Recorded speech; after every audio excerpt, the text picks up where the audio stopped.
Hello everyone. आज हम जो टॉपिक करने जा रहे हैं वो है स्टोरी, कहानी। शेर और चूहे की कहानी है। कहानी शुरू करने से पहले आपको दिनांक और दिन ज़रूर लिखना है और फिर टॉपिक का नेम शेर और चूहा। कहानी है एक शेर और चूहे की। आइए पढ़ते हैं। ये कहानी आप लोगों को आपकी जो हिंदी नोटबुक है उसकी ग्रामर साइड पे लिखनी है। This is your grammar topic. एक दिन की बात है, एक शेर अपनी गुफा में सो रहा था। तभी वहाँ एक चूहा आ गया और शेर पर चढ़कर उछल कूद करने लगा। शेर की नींद टूट गई। उसने चूहे को अपने पंजे में पकड़ लिया।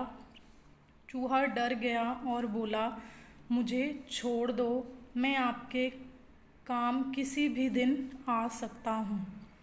कुछ समय बाद शेर शिकारी के जाल में फंस गया। उसने निकलने का बहुत प्रयास किया पर वह निकल ना सका।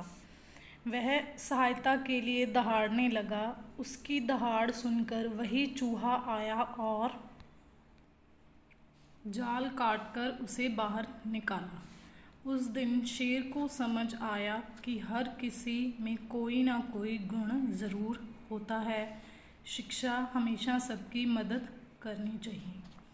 ये कहानी एक शेर और चूहे की है कि एक छोटा सा चूहा होता है, वो शेर को सोता हुआ देखकर उसके ऊपर आकर उछल कूद करने लगता है और शेर की जो नींद होती है वो टूट जाती है।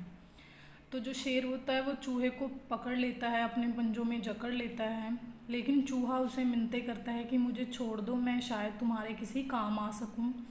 तो वही होता है कि शेर शिकारियों के जाल में फंस जाता है, तो फिर उसे छुड़ाने भी वही चूहा आता है जिसे एक दिन उसने छोड़ा था। तो अगर हम किसी की मदद करते हैं तो कभी भी फ्यूचर में हमें भी वह इंसान किसी भी हमारी मुसीबत में मदद कर सकता है। तो इस कहानी की शिक्षा यही है कि हमें सबकी मदद करनी चाहिए, चाहे जैसे भी हमसे हो, थोड़ी हो बहुत हो, लेकिन हमें सबकी मदद करनी चाहिए, क्योंकि जो सबकी मदद करता है सब उसी की ही मदद करते हैं। अगर आज आप किसी को मदद देने से मना करोगे तो कल आपको भी मना ही मिलेगी वापस में। तो ये नहीं है कि अगर आप किसी की मदद नहीं करते तो वापस में आपकी कोई मदद करेगा। मदद करोगे तो ही आपकी कोई मदद करेगा। ये शिक्षा है और इसे अपनी ज़िंदगी में ज़रूर अपनाइए, आपको ज़रूर फ़ायदा होगा। और ये बहुत ही अच्छे गुण होते हैं किसी की मदद करना। ये स्टोरी आप लोगों को बहुत ही ब्यूटीफुल हैंड राइटिंग में लिखनी है हिंदी नोटबुक पर, ग्रामर साइड। Thank you.